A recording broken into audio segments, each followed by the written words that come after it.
E agora nós vamos conversar com a vereadora Ava Santiago, que é presidente do PSDB de Goiânia. Boa tarde para a senhora, muito obrigada por estar aqui. A gente falava hoje mais cedo a respeito de toda esse domínio da pauta, né, vereadora, nesse segundo turno, envolvendo religião. A senhora é evangélica, filha de pastor, cresceu, foi criada dentro da Assembleia de Deus, como a gente conversou, e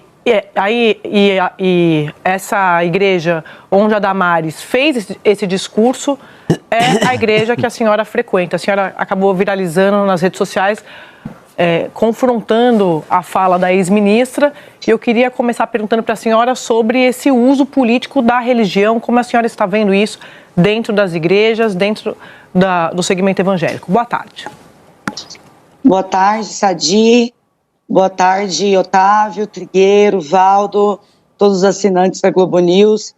Eu acredito que eu tenho 32 anos de crente, eu brinco até que eu sou malocrente, né, que é a mistura de maloqueira com crente, porque eu sou da Assembleia de Deus, que é uma igreja majoritariamente periférica, composta por mulheres e homens negros, pardos, que são trabalhadoras e trabalhadores. Então, a nossa igreja, o histórico da Assembleia de Deus no Brasil está diretamente ligado ao histórico das periferias do Brasil. Então, em meus 32 anos de crente, eu nunca vi nada semelhante com o que está acontecendo agora. Eu tenho dito, Sadi, que parece que o sacrifício de Jesus na cruz, que é aquele que nós cremos que nos entregou a salvação, já não tem mais valor, porque não importa se a gente se converteu ao evangelho, a gente precisa também se converter ao Bolsonaro, dentro de algumas perspectivas.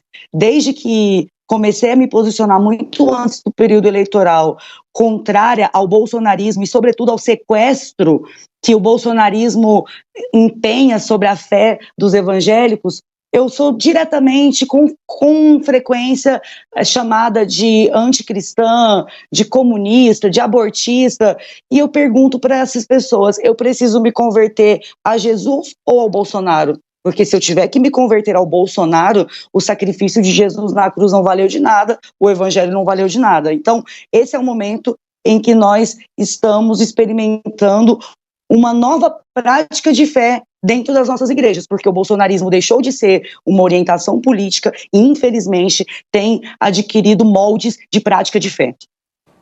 Vereadora, boa tarde, aqui é André Trigueiro. Eu queria que a senhora nos dissesse como foi no dia em que Damares Alves fez aquele discurso na igreja da senhora. Primeiro eu queria saber qual foi o impacto direto ali naquele momento, principalmente sobre as famílias, havia crianças. Eu queria que a senhora nos desse algum retorno sobre o efeito do discurso naquele ambiente, e também gostaria de saber como a senhora vê a situação da ex-ministra hoje, posto que, ao que parece, não há nenhum documento ou vídeo.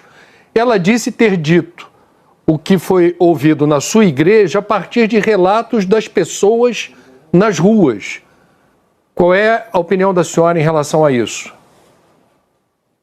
Olha, Trigueiro, eu acredito que a ministra Damares, ela fez a sua jornada política, e eu a conheço muito antes de me tornar vereadora, porque eu já fui presidenta do Conselho Estadual de Juventude aqui em Goiás, já atuo com educação popular em direitos há muitos anos.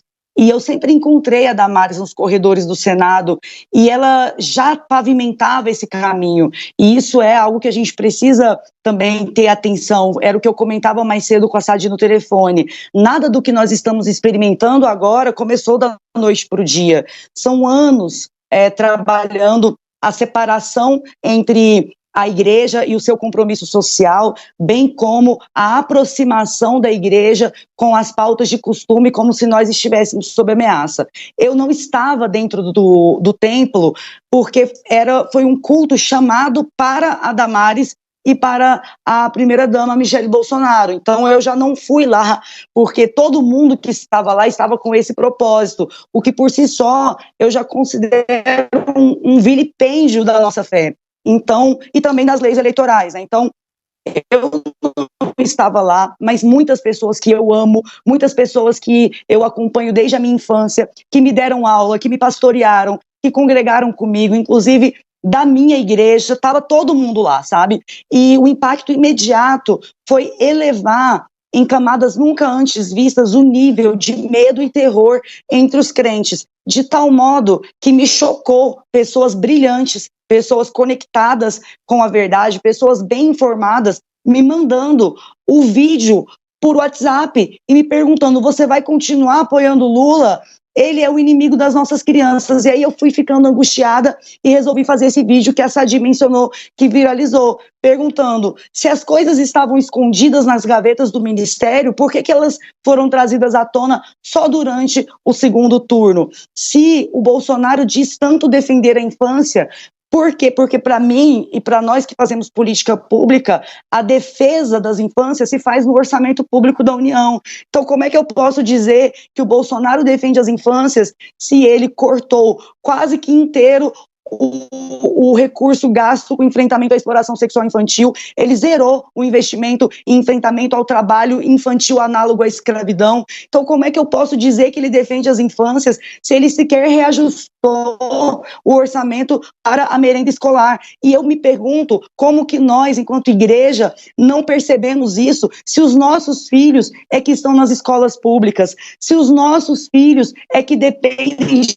merenda escolar, se somos nós no dia a dia, lá na ponta, que recebemos uma mãe em frangalhos quando a sua filha, o seu filhinho é vítima de abuso sexual. Somos nós que dependemos de que o poder público, de que o Estado brasileiro funcione. Então foi a partir dessa reflexão que eu comecei também a interpelar os meus pares, com todo o respeito aos meus superiores, porque eu respeito muito os meus pastores, os meus irmãos, mas não é possível que nesse tempo de tanta mentira a gente não se coloque como um interlocutor da verdade, ou pelo menos questionando aquilo que é dito sem ser questionado dentro dos nossos templos. Vereadora Ávora, boa tarde. Valdo Cruz. A senhora disse agora que aquele evento, se não me engano foi no dia 9 de outubro, foi convocado, foi pedido pela Damares e pela Michele, exclusivamente para elas fazerem uma apresentação naquele dia. A senhora não estava lá, mas a senhora conversou com pessoas que participaram do evento, dessa celebração. Pelos relatos que foram feitos para a senhora, a Damares e a primeira-dama, depois de fazerem todo esse discurso, elas pediram voto explicitamente para Bolsonaro? Elas levaram ao entendimento de que só o voto no Bolsonaro poderia salvar as crianças. Isso é muito pior do que pedir voto. Isso é vincular o amor, a proteção que a gente tem pelos nossos filhos. Eu, assim como Sadi, sou mãe de um menino de 3 anos, eu fico imaginando, aí tinham muitas mães ali, até porque nenhuma daquelas mulheres e homens que estavam ali poderiam imaginar que uma atrocidade seria descrita de forma absolutamente antiética para uma plateia cheia de crianças. Nós, crentes, levamos nossos filhos para a igreja, qualquer coisa que aconteça, isso é da nossa cultura. Ninguém poderia imaginar que a ex-ministra Damares, e agora senadora, detalharia com requinte de perversidade situações que ela diz que aconteceu, mas que nós não temos como provar que aconteceram daquela forma, como vocês mesmos disseram, né? Ela disse que ouviu falar, ninguém poderia imaginar que seria daquela maneira. Eu trabalho com enfrentamento à violência de gênero na minha igreja há quase 10 anos, Valdo. Nós, até para usar o púlpito, a gente tem cautela, a gente não detalha, porque isso é gatilho, porque dentro das nossas igrejas tem pessoas que foram abusadas, tem pais e mães de crianças que foram abusadas. Eu descrevo aquilo daquela forma para conseguir levar o eleitorado para o entendimento que eu quero, e depois aquelas pessoas voltam despedaçadas para suas casas, tendo que lidar dentro de suas casas com crise de pânico, de ansiedade e tudo mais que uma fala irresponsável como aquela pode despertar. Ela não pediu, ela só não usou a palavra vote, mas ela usou palavras muito piores, porque ela condicionou a salvação do Brasil, a segurança das crianças, à escolha de Jair Bolsonaro. Isso é muito pior do que pedir voto. Vereador Otávio Guedes, boa tarde. A senhora está falando do cuidado que se deve ter ao usar o púlpito, né? O cuidado com as palavras, que todo todo crente deve ter, né? Só que a Damares, ela foi ao púlpito da sua igreja e disse que tinha vídeos dessa monstruosidade que não é, a gente estava conversando sobre isso, não é da cabeça dela. Isso é uma teoria da extrema-direita que surgiu lá nos Estados Unidos. Ela está só customizando para cá. A minha pergunta é o seguinte, então, hoje ela já diz que mentiu no púlpito, que não tem imagem, de ouvir dizer.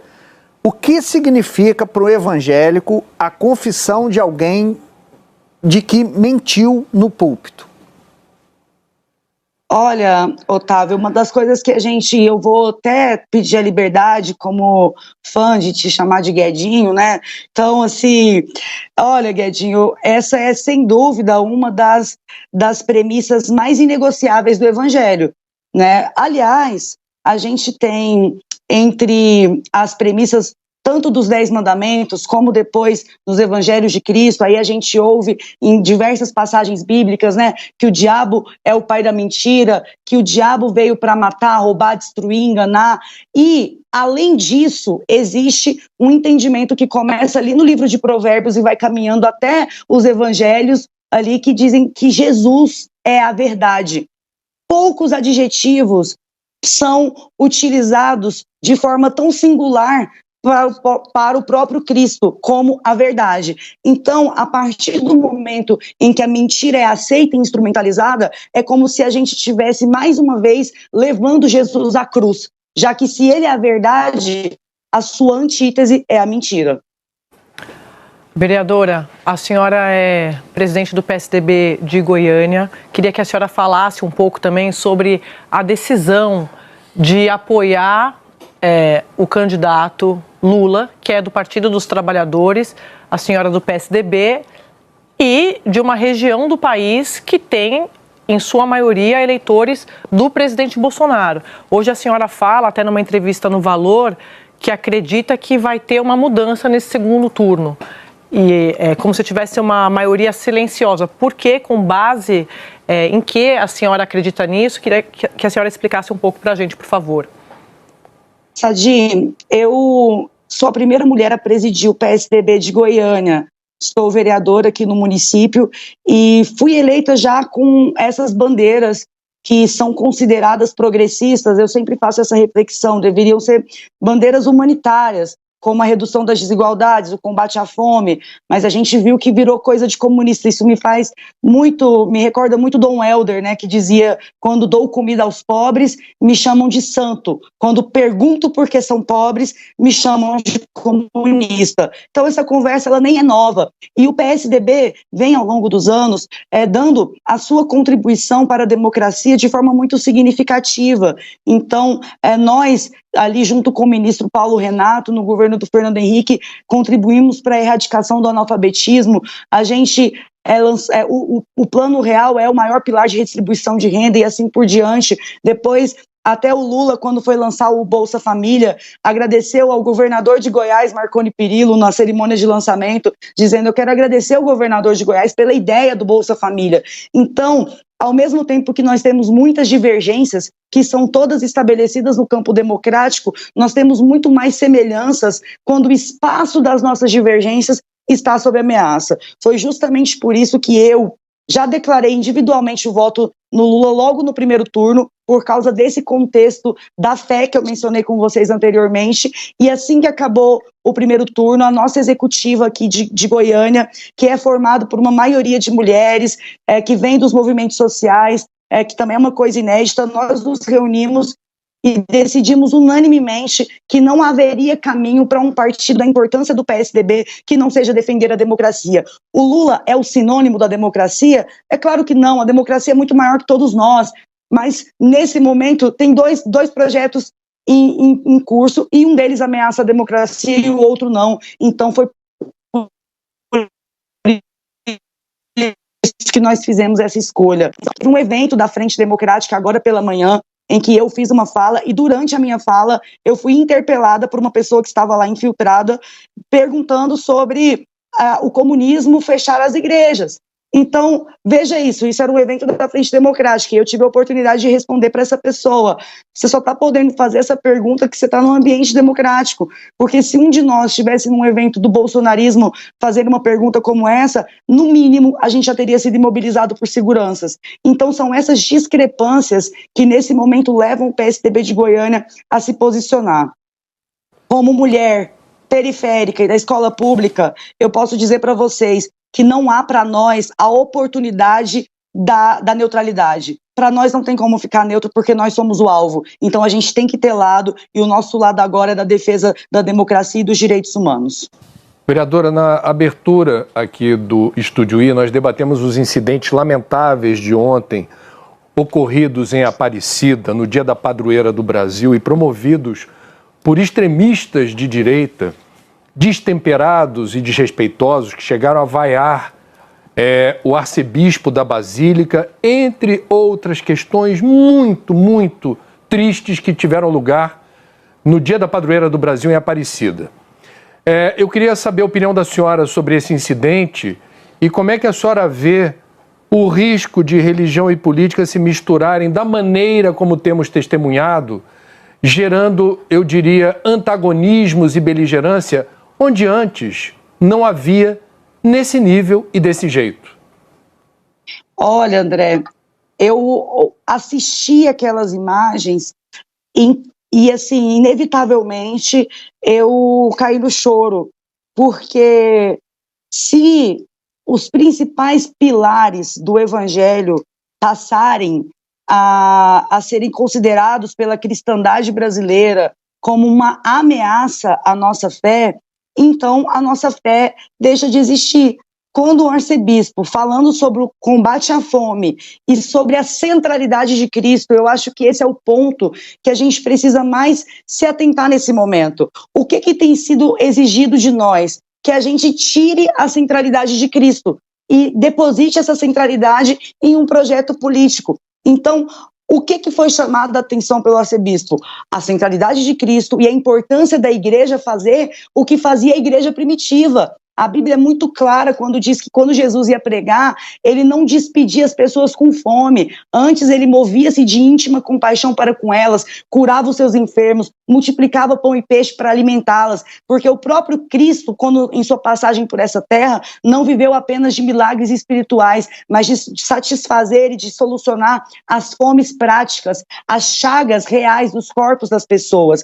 Se isso for ignorado sob uma perspectiva de fé, a nossa fé acabou. Então, o que nós presenciamos ali em Aparecida foi o auge, foi a consolidação de uma milícia que se intitula cristã para sequestrar a razão da nossa fé e colocar o bolsonarismo no lugar. Como eu disse, eu nunca tinha presenciado situações semelhantes a essas e eu tenho muito medo de dizer na igreja o que diz o Evangelho, que Jesus diz que é mais fácil passar um camelo por um buraco de uma agulha do que um rico entrar no reino do céu. Eu tenho medo de ler a passagem de Atos, em que Jesus diz para Ananias e Safira que eles teriam que vender todos os seus bens e dar aos pobres se eles quisessem herdar o reino do céu, porque tudo isso pode ser considerado comunismo, quando na verdade é só a leitura mais básica e elementar do texto bíblico que está entre nós há 2000 anos. Vereadora, queria agradecer imensamente a participação da senhora aqui no Estúdio I. Foi um prazer conversar, dialogar, debater, estamos sempre à disposição. Eu tenho que encerrar também, porque o Otávio Guedes está quase pedindo esse Louro José ali da senhora. Ah, não, Louro José, não, sem brincadeira, estava comentando aqui. Me permitam, eu preciso de 10 segundos para dizer isso.